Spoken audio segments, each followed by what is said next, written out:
San Francisco was a starting point for street skating for the entire world. Like, this was a global destination for skateboarders from all around the world. I think at the time, none of us realized what was going on. It's like knowing that the avant-garde is happening just in this one place. When we were here, we didn't really know what was happening, you know, we knew it was special.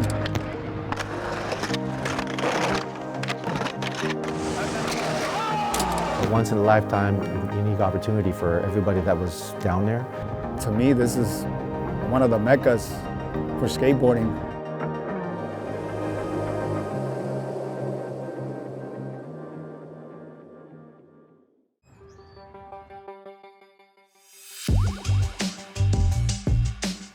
These bricks belong to two different skaters. My name is Ted Barrow. I'm the co-curator for the SFPL's Skateboarding San Francisco, Concrete, Community, and Continuity. And so you go anywhere in the world today, and any concrete banister will be called a hubba. Specific roots of San Francisco's skateboarded scene are always about the asphalt and concrete sidewalks of the city's hills.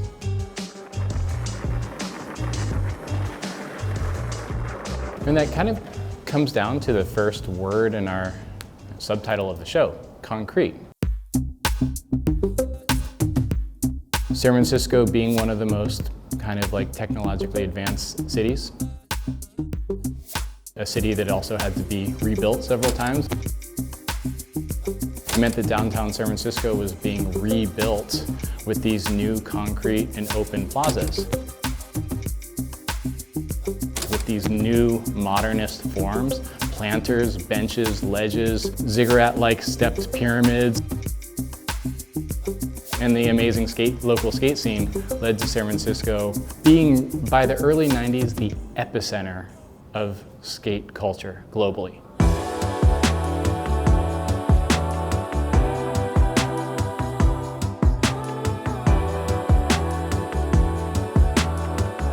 This was a global destination for skateboarders from all around the world. I was one of them who would come to San Francisco, go straight to the Embarcadero. Skaters learned to skate in the center of urban plazas because of Embarcadero and because of how influential that was.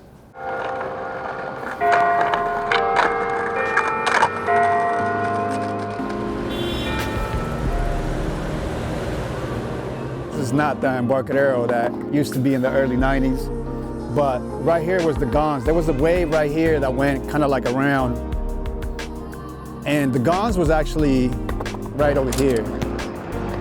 Then you would do the Gons, and then you ride off to like up the big three. The 7 was right here. The big C block was, you can kind of see like an outline right there of the C block. Mike Carroll made it super famous. Obviously, from the top of that, you can see the C. They put Carroll on it. And all the ledges was kind of like in the middle. Some of the ledges, some of the blocks, some of the manuals. There was like a bench right here where everybody used to like sit down and just kick it and just watch everybody skate. And this whole thing right here would be full of kids. You know, when you did come here, this was like I said before, like on the nightclub, this was our arena.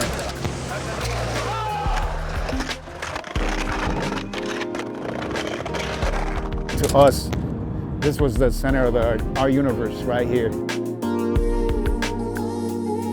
I feel very nostalgic when I come here, definitely.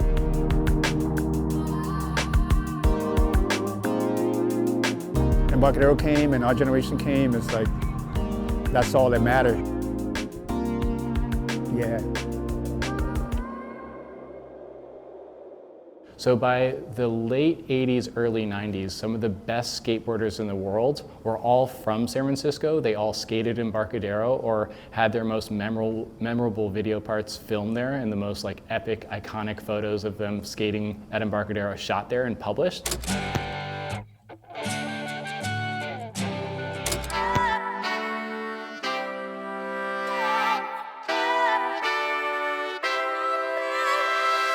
If I were to talk about the impact of any skate videos, but particularly the FTC video, those videos were incredible documents of skateboarding, but they were like eternal, evergreen mixtapes. So when you talk about going mainstream, or I guess becoming more popular, that's probably when we were first discovered. My name is Uyehara. I am the founder of FTC Skateboard Shop in San Francisco. Somehow FTC kind of like went from being like the shop that no one heard about to suddenly, you know, the third shop in town, then the second shop in town, then ultimately finally one day we were like the shop. In the 90s, in the early 90s, we wanted to make skateboard videos. That was the other thing you do. You go out and you film and you make a video. They basically were kind of like a hodgepodge of all the skaters that we knew at the time. The first one called Finally in 1993, and then the second one called Penal Code. That are now considered legendary in, you know, skateboard video lore.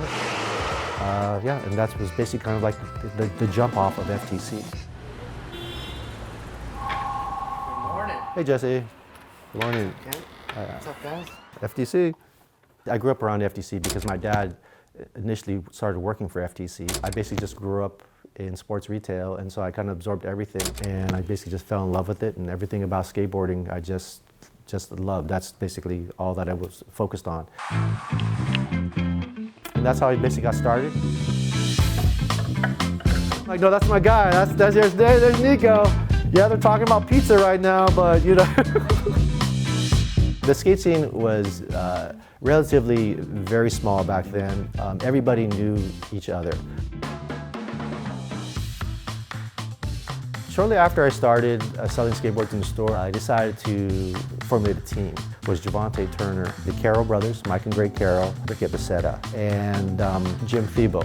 Hello to my friends. He basically came to the store and said, hey Kent, I'm going to skate for FTC. I'm going to be your first pro, and you need to advertise it in a magazine so that people know that I ride for you. If he hadn't given me that chance, it's like I don't know necessarily where FTC would be now, you know.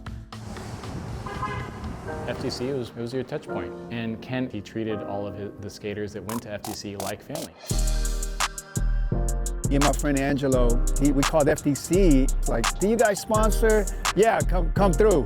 And we're like, what? Come through. So I remember we went there, and Kent hooked us up with some bearings. All I knew at the time was that we were making a positive effect on young skateboarders that wanted to live the skateboard dream. That was the only group that I knew that we were helping. Skateboarding is one of these communities that forms through these relationships that maybe people lacked outside of skateboarding. And so I really think of FTC like any great skate shop. It's a living room, it's a community center, it's a store, sure, but it's also so much more. FTC's been a big part of the skate scene. It's like a staple for the San Francisco skateboarding, you know, community and everything. Just kidding. That's what my daughter does. When I get it, like, so, like, I don't know. Aww.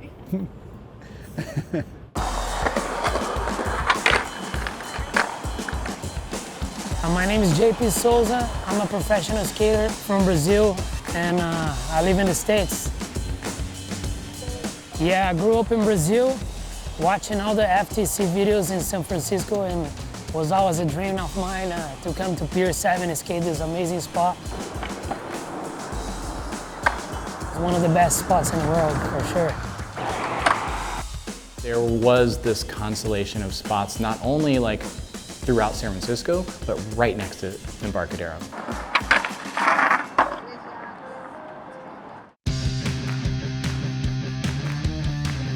Pier 7, when Embarcadero became illegal and became too much of a bust or too crowded for the locals, the type of spots that became available to skateboarders through the late 90s suited the type of skateboarding that was being done. It was part of the Embarcadero ribbon, which was this whole slew of skate spots that popped up. And that was our other hangout, that we would go and just hang out and skate and do our thing.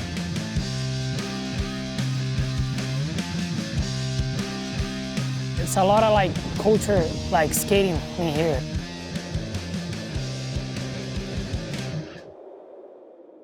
You know, so there were all these other spots around the city that were either easy to skate to or take a bus to.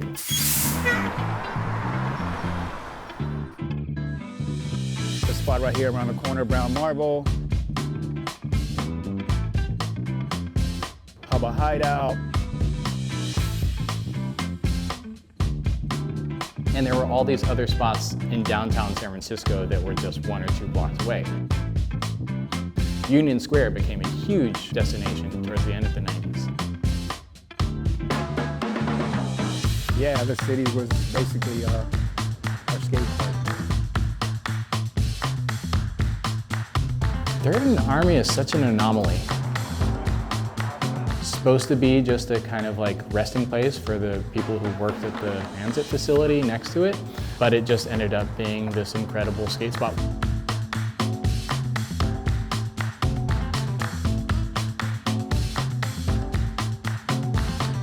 Fort Miley was great. This overgrown kind of romantic ruin with this old army base that happens to be one of the 7 wonders of the skate world right there. It does follow from the Embarcadero to the tip of the island. It moves west. And so I love that westward movement that kind of leads you up to the Fort Miley. In a 12-hour span of a day, you're going to get a lot more skateboarding done, and you're going to skate a lot more different things than you would in any other city in the US. But it's still underground. By and large, skateboarding is still an outlawed activity on most public and private property in the city, so that necessarily means that skateboarding is an underground activity. Growing up in San Francisco, growing up around skateboarders, I just, want to acknowledge that a lot of times skateboarders and skateboarding is still something that's seen as a criminal activity. This is all within our responsibility to make sure that we're protecting, advocating for, and I just really want us to remember that when these things come before our commission. Now finally in the city we have the city government finally recognizing the attractiveness of skateboarding, and so you have the UN Plaza, for example. It's like trying to get rid of some of this urban blight, creating some positive recreational space. You guys all ready to cut a ribbon? Let's gather around. For decades and generations, it was illicit, illegal. We've kind of flipped that script, and I'm so grateful to the skating community for stepping up, for being part of the solution about how we create great spaces and great pieces of our public realm. This whole project has been a huge success. I'm very proud of the Recreation and Park Department staff and all of our partners for making it happen. All right. Yes, that's it. UN Plaza being like right on City Hall's doorstep is like one of the most successful and encouraging embraces of skateboarding in the city. I mean, it's kind of unprecedented. It's pretty amazing. SF Parks deserves a lot of credit for being open to and finally listening to skateboarders, and over the last few years have created some incredible places for skateboarding.